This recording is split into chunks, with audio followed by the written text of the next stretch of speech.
What is up, you guys? So I wanted to flip through some of my home decorating books because you guys know I collect them.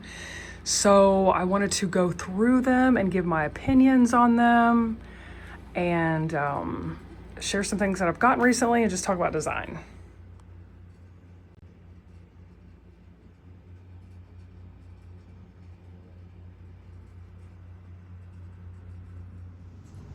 So I saw this Picasso inspired plate on Facebook Marketplace, and I'm thinking that it would look really cute if I replaced that one, put that there for another modern edge. As y'all know, I love some good tension.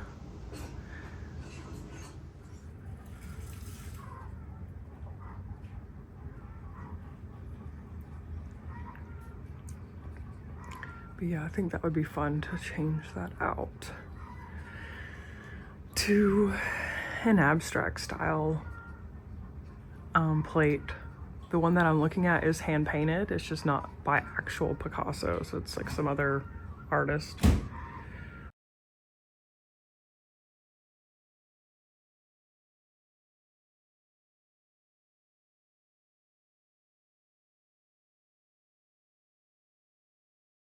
Isha. Look how beautiful. She was like $5. So probably gonna put her in here. It's a little packed on here, but this thing is honestly not quite big enough for the bag, so I'm just making do, and I just really love this piece. So if I find something bigger, like just something wider that can, I mean, it can't be much bigger because I don't want it taking up that much more space, but something that could fit more stuff, I'd probably swap it out, maybe put this in my storage building that's in my backyard. But for now, I've got a little excess, you know. So I wanted to show you, I think I've shown you guys this rooster lamp. Isn't this the cutest? It's more like chinoiserie style, which is definitely what I love when it comes to roosters and chickens. I love when it's incorporated in chinoiserie stuff. I should probably find somewhere else for that, but yeah, that's my little geisha. There's my other geisha. My geisha's up here. And then I got this book. Beautiful cover. It's $1.89. Y'all, how cute is this? So I got this from Flip Flops on Palafox, which is a vintage shop nearby. So cute. How cute is all this stuff together? And I love a good window treatment book. So this was $1.89. So I got this cute bunny bowl from the thrift store. Y'all, does anybody know what kind of flowers these are? Because I picked these out of my yard. I have this shrub that grows a bunch of these. And I thought they were so pretty, so I brought some in.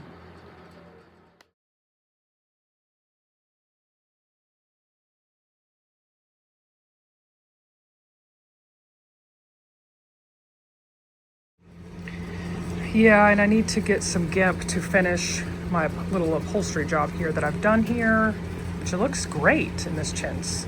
This Venetian chair looks great in this chintz.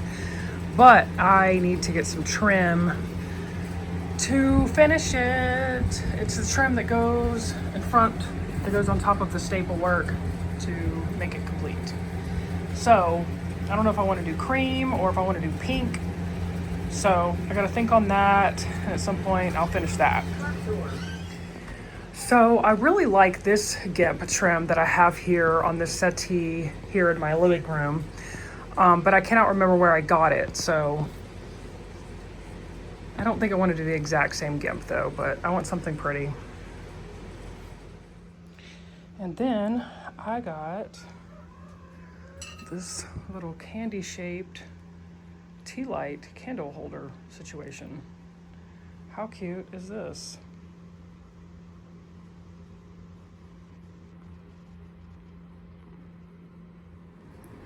Alright, so you guys know that I did not finish painting the gold on my screen here, so yeah, all that needs to be painted gold. So I'm waiting on the gold paint to come in the mail so I can finish that up, and I'll share that with you all. I've had a few people say that the audio wasn't loud enough in terms of me talking, or the background noise was overdoing it or whatever, so hopefully this mic will do the trick. So I got a new wedding ring and band. We have been married for just over 11 years. So I love to go to pawn shops to get higher end jewelry because you just get a better deal in terms of the pricing.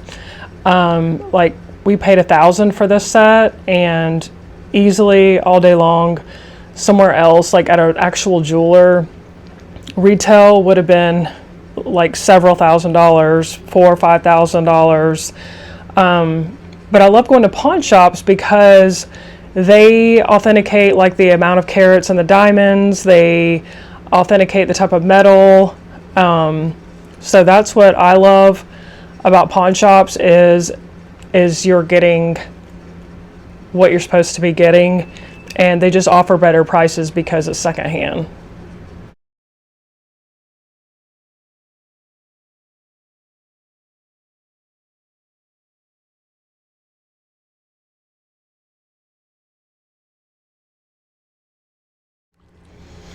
Okay, so I wanted to flip through a couple of these books with you guys.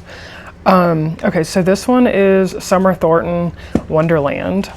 And I love this book. There's a lot of great inspiration in here. Like, how cool is this room? I guess this was originally in a library. So I'm going to be honest, I love a lot of Summer Thornton's work, but some of it feels a little too contrived for me. It's not like a collected look, but then again, that's how a lot of designers' work can be. It's going to be a little more held back than like true maximalism, because it's more of like, to me, like a stage. That's just my perception of a lot of her work and a lot of designers' work, really. But I still take a lot of inspiration from it. Like, I love this room as a whole. I would just like to see more layering. Like, this just blends in, you know. Even though I love a lot of these things in here, like I love the Scalamandre. I love it in the green. You know, and I love the modern pieces, but I love a good mix, and she's good at that. I love how she mixes. Like, this is cool.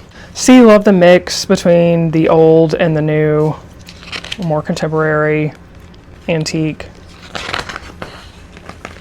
I have seen this room on Instagram, and I've always loved it. I don't have Instagram anymore. I've told y'all about that. But this is more of that room. I love the fringe sofa with, of course, the leopard pillow is a nice pop, but I love the use of the portraits on top of, like, hung on top of the built-ins and along with the sconces. I think that's an interesting touch. I love when I see that done, whenever people hang art like on a door or built-ins. This is the rest of the room, or more of the room. Feels like a jewel box, which I really love.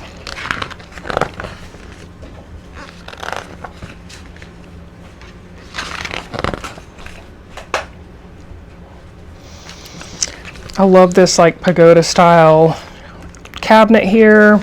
Of course, I love the tassel. You know that I love tassels. Love the chinoiserie wallpaper. Like, this is just a very pretty room. Love how the chair fabric just pops against the metallic chinoiserie. It's very interesting, cool fabric.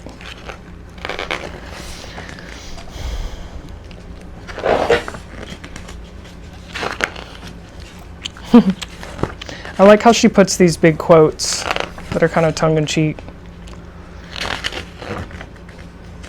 This is interesting, somebody putting, I've never seen that where they'll put fabric on top of a dresser like that. Like that could easily be sloppy looking, but here it does not read sloppy.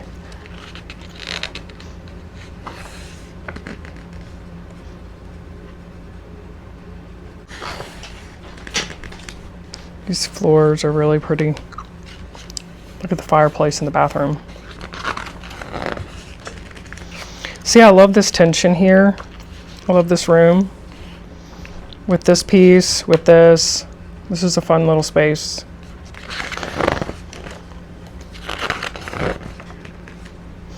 I love seeing lattice on walls. I think that really adds a lot.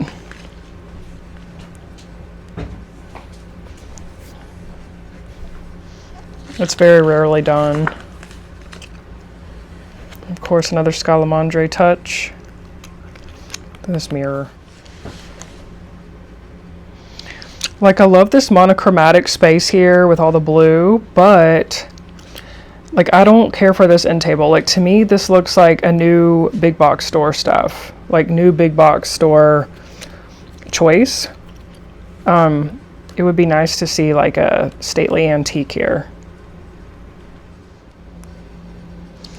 And although like this is a fresh, fun space with the plants and some contemporary pieces with such a traditional looking home, I would still love to see a mix of antiques just to add more history, because we do have some soul like with the plants, but like I feel like antiques give that a special factor, because right now to me like this just looks like newer big box stuff, like stuff you would see all like in a new furniture store today.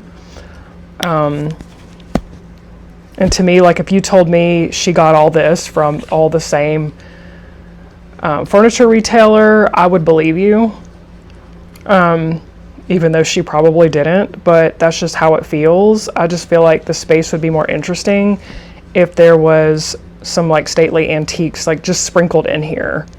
You know what I'm saying? Not the whole thing, but like, because I love a mix, as y'all know, but to mix some nice antiques would just really, I feel like, elevate it more.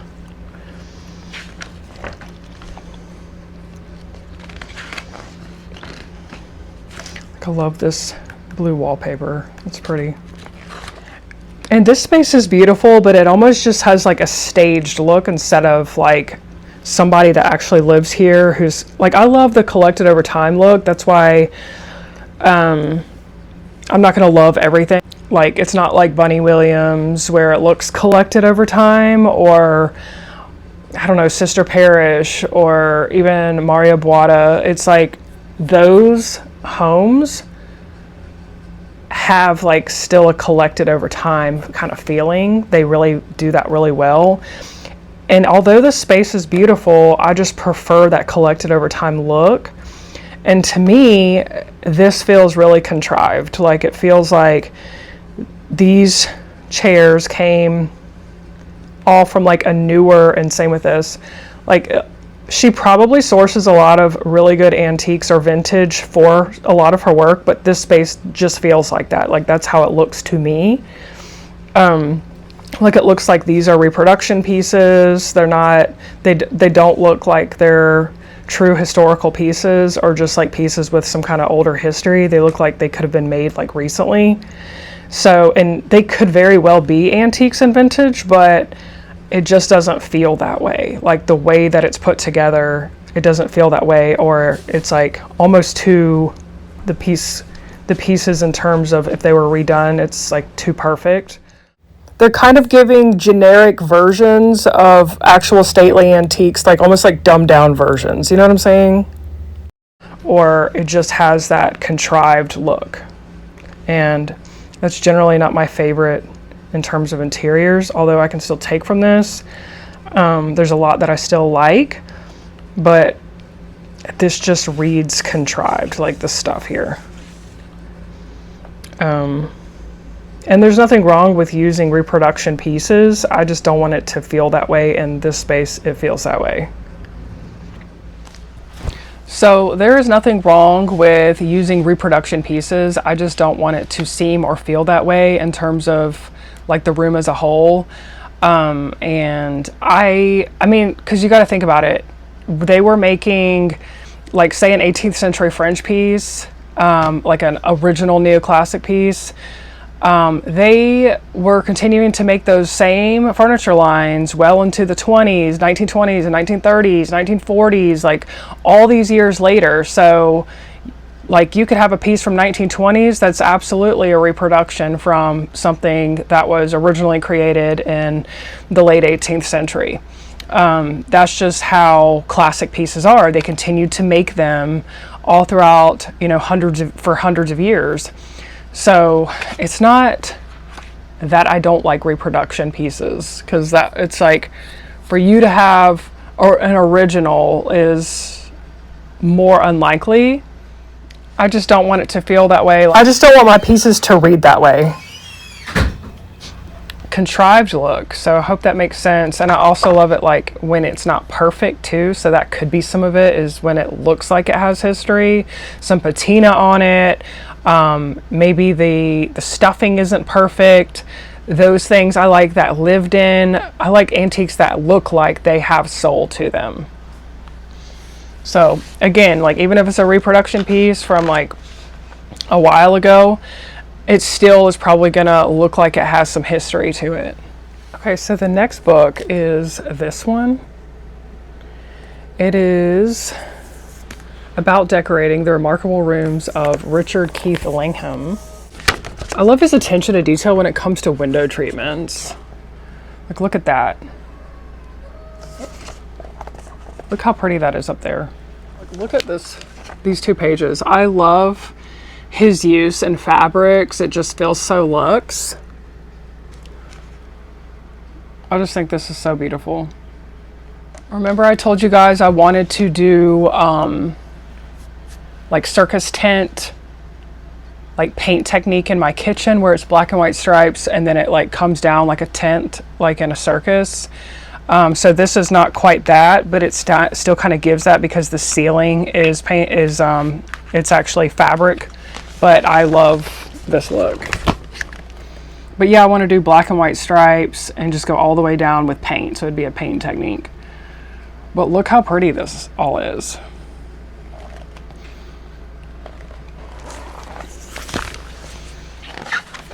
I love how he puts the plates around the sconces. That just really adds to it.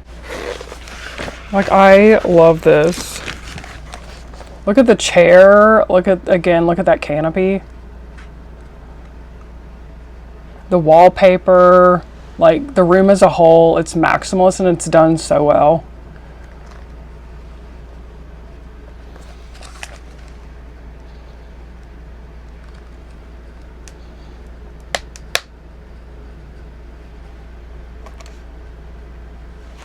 I love this room. Like, I love the reflective room divider that's just like flanked in the background. The glossy walls, the traditional art, but like this super fun sofa.